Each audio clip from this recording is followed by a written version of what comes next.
Hello! Today we're going to make a tomato cheddar rice. It starts with 1 cup of uncooked basmati rice. We're going to use some olive oil and salt to cook that up. Then we're going to actually use our small onion, a little bit of olive oil, 28 ounces of tomatoes, and ultimately about a cup of sharp cheddar. You can put more, but a cup is a good measure for this right now to start off with. And we're going to make our rice, then we're going to make our filling essentially of the onions and tomato. We're going to mix that all together, top it with some cheddar, put it in the oven so it can brown, and that's it. It's done.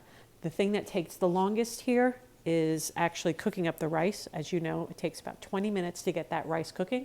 So let's go ahead and get that started. All right, so we're going to go ahead and get our rice going. We've got our heat on at about medium-high heat.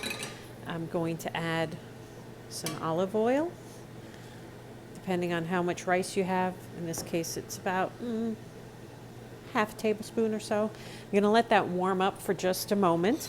And what I want to do is, and my stove works very quickly, so you have to modulate this for based on how your stove, how quickly it will heat that up. You don't want this to become smoky. You just want the olive oil heated up just a bit. You can use butter if you want. I just happen to have a lot of olive oil and I like that. So I'm going to put in 1 cup of rice. I'm just going to move this over so I can use 2 hands. And the idea here is to coat all of the rice with the fat that you're using. And try and keep it off the sides from going too high. And you'll see that everything starts to glisten here in just a moment, and that's what I'm looking for. And I want it to toast just a little bit. So using the back of my spoon, just going to lay that out. Give that a moment. I'm going to season it with a little bit of salt. About a teaspoon of salt. Just a little bit more because we're going to add some water after this. Now, I can use chicken stock if I want. Because we're going to be using tomato, which has a very strong flavor, we're going to be using cheddar, and in this case a very sharp cheddar, which has a lot of flavor. I'm not worried about the fact that this rice is going to be on its own, if you were to eat it, rather bland because I'm making it with water. But you can use chicken stock if you'd like. You can use vegetable stock if you'd like. But that's as far as I would go as far as strong flavors. So we're going to let that heat up just a little bit more. And then to this, for each cup of basmati rice, you want to add 1 1/3 cups of liquid. So I've measured out my liquid. I just have it off to the side. And as soon as it's heated through, I'm going to go ahead and add it. And the way I can tell is that this will have a slightly nutty aroma. And if you're not used to it, don't worry. You don't want to burn your rice. So you can add the water sooner if you want. But the idea is that you want to get this to steam. Okay? So I'm going to add it now. And then as soon as I add it, that's the look that we're going for. That's the sound we're going for. I'm going to cover it up. I'm going to let this come to a boil, and once it comes to a boil, I'm going to turn it off and then set a timer for 20 minutes, and it'll be ready to go. Okay, we're ready to get our filling going. So I've opened my can of tomatoes. I actually optionally suggest you add a serrano chili. This is less than a tablespoon. This is pretty hot. Just to give it a little bit of bite. But I've turned on the heat. I'm going to add in my olive oil, about 1 to 2 tablespoons of olive oil. And we've got our onions all chopped up. I know you know how to do that. So we're going to go ahead and add our onions in.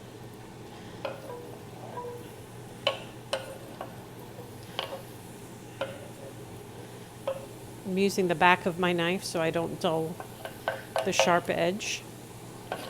Get our onions in. We're going to saute our onions. Get all that off. And I'm using the same spoon I used for the rice because why not? No, seriously, I'm using the same spoon because I'm going to mix it all together anyway at the end of the day. Put that little bit of chili. Now you can omit the chili, you can add more chili. It's really up to you what flavor you care for. We're just going to cook our onions until they are translucent. So I've got a medium-high heat. You want to make sure everybody's even in your pan so they're all getting a good amount of heat on them.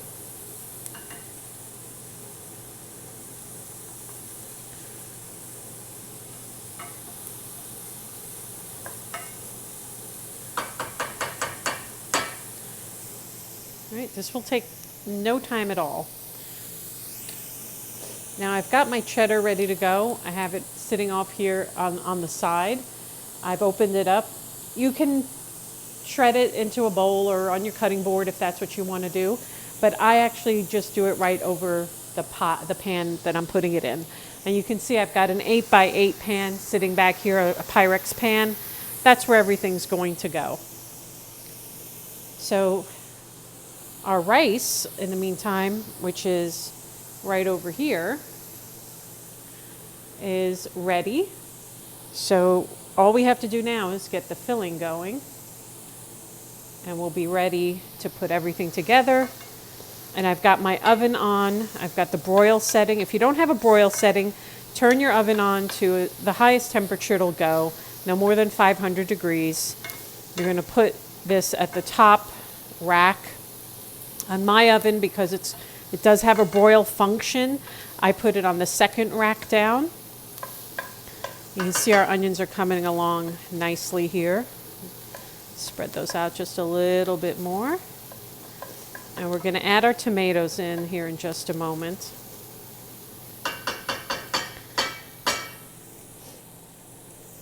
So let's get this can.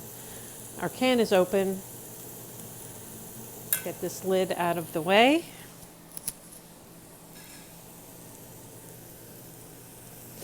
Oh, it smells really good. I love the smell of sauteed onions. I don't want them to brown, which is why every so often I'm moving them around. And they'll start to caramelize just a little bit here.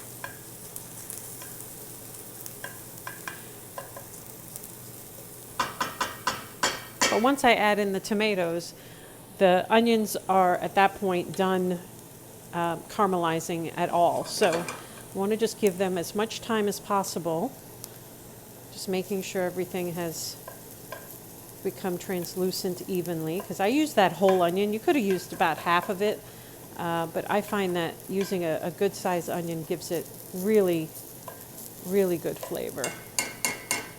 There we go. All right, so I'm seeing, and you may see it right here, some of the smaller pieces, they're starting to brown. So I'm going to go ahead and put in my tomato. It's a lot of tomato, and not in a bad way. And mix that up. If you have fresh tomato, just make sure you use 28 ounces. I happen to not have fresh tomato right now. And I want the chunkiness that comes with this. So just make sure if you chop your tomatoes, you get a good size. So you want that chunkiness. And we're going to let this cook down for about 4 or 5 minutes. I'm going to add just a little bit of salt, which will actually help release some of the juices. But remember, we want to season as we go. So it's about 2 teaspoons of salt at the end of the day, the rate it's falling. And we're going to let that cook down for about 5 or 6 minutes.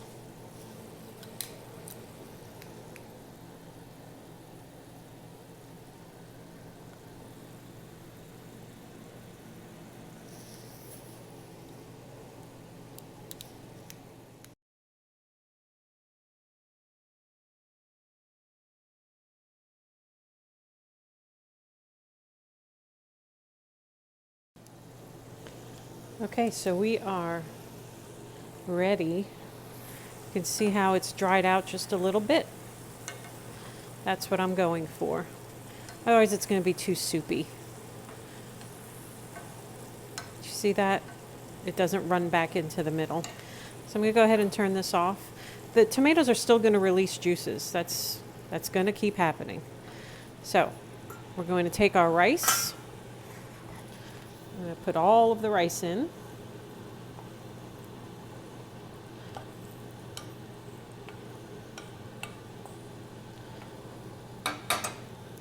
Going to combine all of that.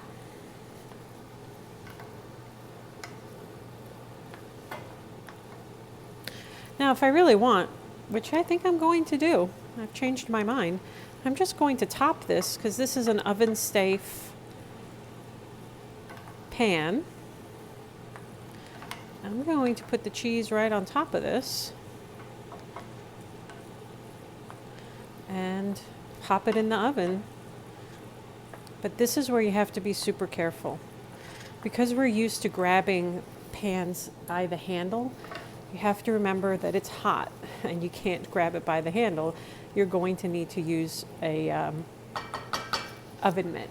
So let's turn off our fan and let's grate our cheese. So I'm doing it right on top. It works best when your cheese is really cold. My cheese has been sitting out for a little bit, so it's going to be a little softer than I'd like. That's okay. Just going to move my pan around a little bit. The benefit of having pre-done your cheese means you don't have to do what I'm doing now, where you have to guide it all around, but one less thing to clean. And who isn't a fan of that? Let's get a little more on this end. There we go. And that's it.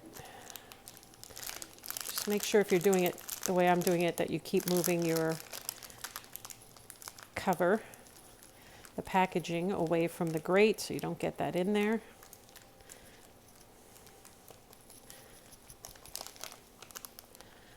Move some of that cheese around. It looks really good. I can't wait to taste this.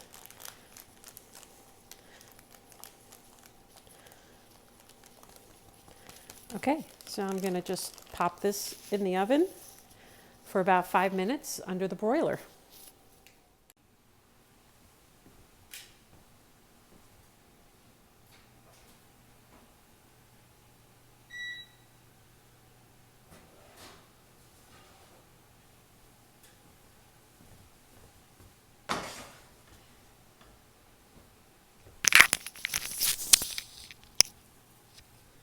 Look at that.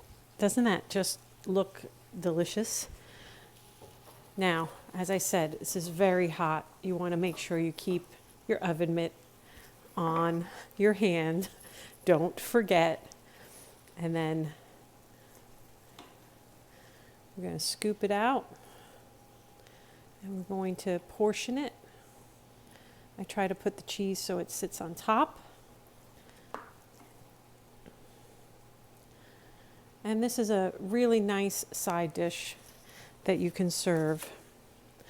So if we move, let's just move that off to the side a little bit. Now I'm just going to garnish this with a little bit of greens because I like to do that. These are daikon sprouts, microgreens. They're going to give it its own little kick of spiciness. So I hope you try this because that is delicious.